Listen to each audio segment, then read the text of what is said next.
নোয়াখালীর একটা অবস্থান আছে। সুতরাং নোয়াখালীকে যদি বিবাদ ঘোষণা করতে অন্তর্বর্তীকালীন সরকার বিলম্ব করে, যদি নোয়াখালীকে বিবাদ ঘোষণা না করে অন্য কোন জেলাকে নোয়াখালীর আগে বিবাদ ঘোষণা করে, তাহলে আমরা নোয়াখালী থেকে দুর্বল আন্দোলন গড়ে তুলব ইনশাআল্লাহ।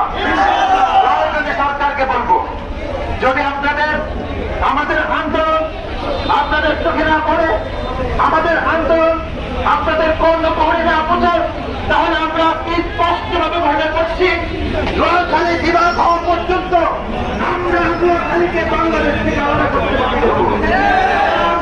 মুক্ত পরিস্থিতি সৃষ্টি হওয়া পর্যন্ত আমরা বলবো সরকারকে, আপনারা ক্ষমতা ত্যাগ করার আগে নোয়াখালীকে বিভাগ ঘোষণা করতে হবে।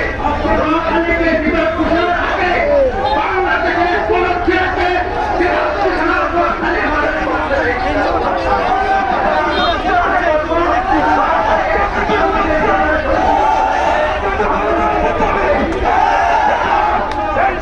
জনগোষ্ঠী যাবে।